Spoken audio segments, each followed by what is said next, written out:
no? Yan po madalas po yan yung ano maririnig nyo dito. Alright, so meron naman po akong gustong i-share sa inyo.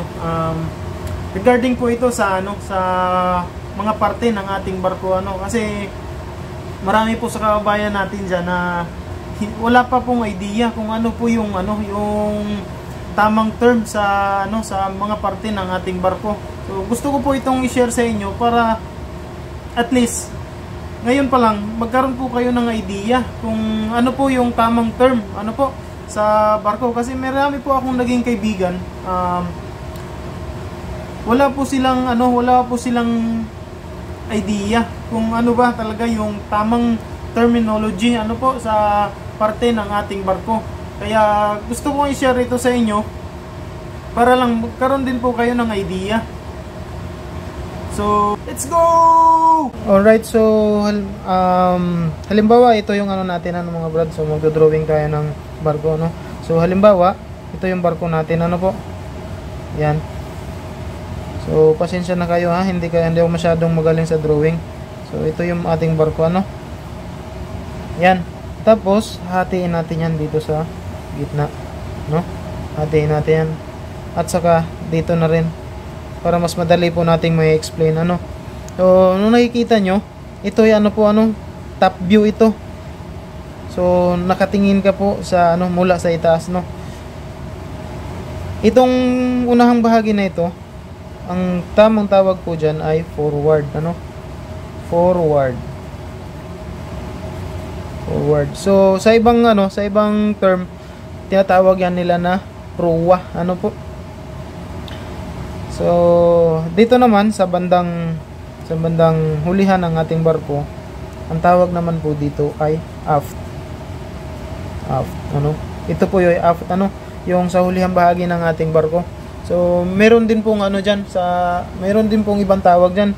Madalas din po tinatawag nila yan na pupa, pupa ang tawag nila diyan. So madalas yung maririnig yan kapag narito ka na sa barko. Ang tawag po nila diyan ay pupa, At saka ito naman, ang kanang bahagi na ito, ang tawag po diyan ay starboard side.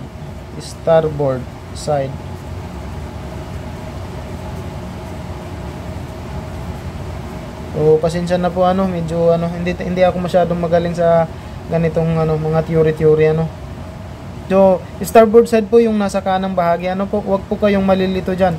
Yung nasa kanang bahagi ng barko, starboard side diyan. Meron pang ibang term diyan, ang tawag naman diyan nila ay estribor. Estribor. Tapos dito naman sa kabilang bahagi sa kaliwa, ang tawag naman po dito ay port side. At letter D, Port side. Ayan. Tawag po dyan ay port side or pabor, Tinatawag nila yan pabor. Yan, pabor. Estribor, proa, pupa. Yan po madalas po yan yung maririnig nyo dito kapag nasa barko na po kayo, Yan po yung tawag nila dito. Kung hindi forward, pero ito talagang dapat kasi ito ay ito yung ginagamit, forward, aft, starboard at saka port side. So wag po kayong malilito diyan mga brother. Yung nasa kanang bahagi mo po, starboard side, starboard side or estribor. Nasa kaliwang bahagi mo, yan naman po yung port side or pabor. Proa, forward, pupa, aft, So wag po kayong malilito diyan mga brad. So sana ay meron kayong kunting natutunan naman, So susunod natin na video, ibang topic naman po ang ating talakayan, So